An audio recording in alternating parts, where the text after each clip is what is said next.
Okay, so this guy's name is DM Diablo. DM Diablo has been he's done a shitload of videos on Diablo 4. He's been up all night, not sleeping, going fucking crazy, mass content creation. He had nothing. He said he took him 5 years to get to like 50,000 subs on YouTube, and now he just broke 100K. He's been mass shelling these things out. Can we like put a link in the fucking chat or something for this guy? Like he is a fucking goat. Like he has been absolutely fucking killing it. Okay, so that is DM Diablo. Okay, so we're going to do a reaction video to his 15 tips. Some of these apply, some of them are kind of stupid, and some of them like he doesn't actually elaborate all the way that I think that he could have.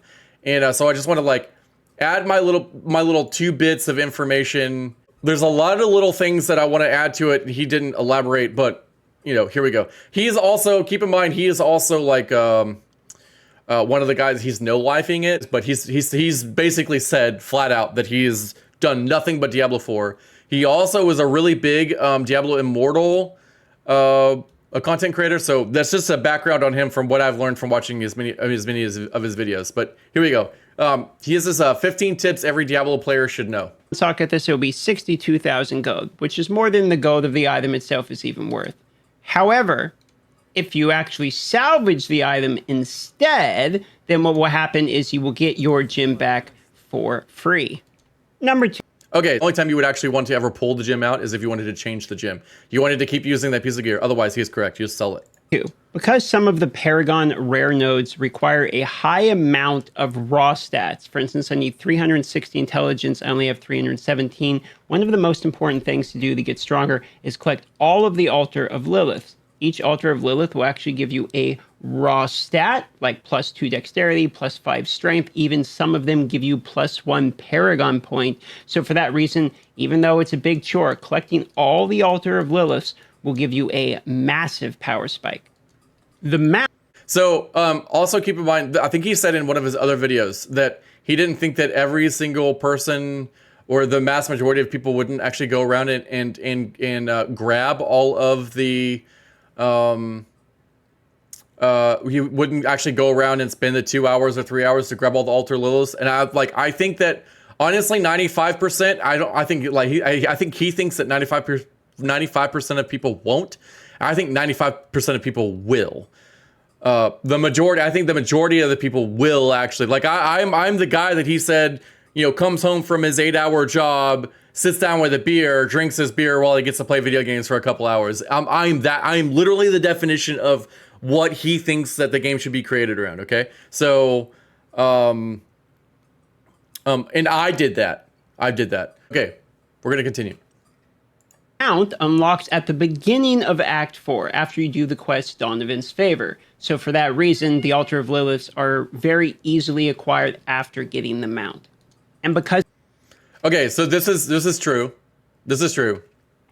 It is much easier to get the mount, and that's why a lot of people were... Like, I told a lot of people that they should, after playing through the game myself, the people that were 3 or 4 days behind, because we had the pre-game, I told them, World Tier 1... Don't do 2. It's not worth it anymore. They nerfed the experience. World Tier 1 and push the campaign as fast as possible. Just get through the campaign, get your mount, finish the game, and then worry about everything else later. Don't go from zone to zone doing every single little thing. Okay. All right. Also, second point that I have there is that if you have already done all these things and then you skip the campaign, you get your mount early in. If you create a second character, so keep that in mind as well. As it's flat stats like strength, intelligence, willpower, dexterity, no matter when you choose to get them, you get the same amount of power, meaning since that power is linear, it's stronger earlier because everything you do after achieving that power will be ramped up. For that reason, I got the Altar of Lilith near the beginning, right after getting the horse. A common thing I see is people not understanding uniques. You can wear multiple. Okay, so the Altar Lilith, so let me go back. I think he is like inadvertently spreading a little bit of false information here. Yes, I see what he was saying by like it kind of scales up as you go, but that is also it doesn't really scale because at any point that you get those Altar Liliths, you're just going to be super strong early game. The earlier you get it, the stronger you're going to be at that point. But at any point, if you get the Altar Lilith, you're just going to regain that strength that you didn't have. So just, I think he just, I misunderstood what he was trying to say, but anyway. 12, you do not have to only have one unique at a time. I'm wearing 1, 2, 3. You can wear as many uniques as you can equip. Essentially, look, I can put on even a 4th unique. So they are not one per character. There's a... Okay, so here, you, like, unique is, it's like the item is that, it's the item, unique item. So you can't have 2 of the same ring that are unique rings, because there's only one.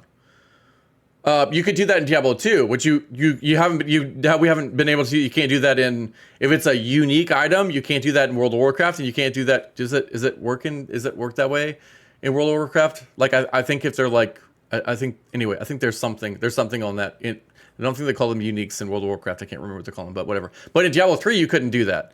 You couldn't wear 2 of the same exact ring in Diablo 3. I'm pretty sure you couldn't, because that's a definition of unique. But I think that one's kind of dumb. I think everybody knows that. A lot of things you can actually swap during combat. You can even swap equipment during combat. So that way, if you are maybe being attacked by a boss that hits multiple times, you want to put on your Thorns equipment or something like that. Just as an example, I've done this myself in order to cheese and kill bosses instantly. You can also swap Spirit Boons literally in the middle of combat. So I could swap my heal for additional damage if I wanted. And then once I just need to heal, I can swap it back. So just keep in mind, you can actually basically alter your build while you're in combat, including switching things like skill trees, what have you. Keep in mind, you cannot add skills. If you add a skill on another skill that has a cooldown, you try to min-max swap it out like that, the skill you've just added will retain the cooldown of that slot. So you can't do that anymore like you could in the betas. Health. Okay, so on his point with the like gear switching, I don't think that we're gonna see a whole lot of gear switching like mid-boss when it comes to the PvE aspect. I think people are probably going to end up, maybe many seasons down the road, like having sets of gear or basically the same items of gear, where they have sets of like fire resist. Hey, we're going into a dungeon with, then they're going to be dealing with a lot of fire. These things breathe fire. They get added fire damage. We're going to put on fire resist armor. Like I see that happening, at least for like the super high end nightmare dungeons. And then switching to like shadow gear for dungeons that have like deal extra shadow damage. Like I see that, even like changing your elixir out, you know, adds shadow resistance plus 3% experience. Like I kind of do that now already, and I'm just the generic gamer guy, right? So like I feel like that's gonna be a total norm thing. However, that's talking about dungeons, and that's like at the start of the dungeon you're gonna change your gear. Probably not mid-fight. You're probably not going to care that much. Not that much. However, PvP, if PvP does take off in this game, and PvP is a big thing, 110,000% you're going to be switching gear mid-fight. It's going to be like RuneScape all over again. Oh shit, a fucking ice sword. Your fucking frost gear on.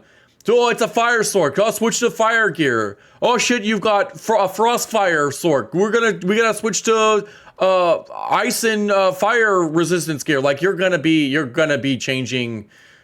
PvP, I could definitely see a lot of like elemental, you know, grinding specific gear and getting like specific gear sets. And even like changing elixirs really fast mid-battle all the time just to do like in-game PvP, like max level. I like 110% I see that shit happen. If you like this video, please like and subscribe, and let me know what you thought in the comments below, and we'll see you in the next video.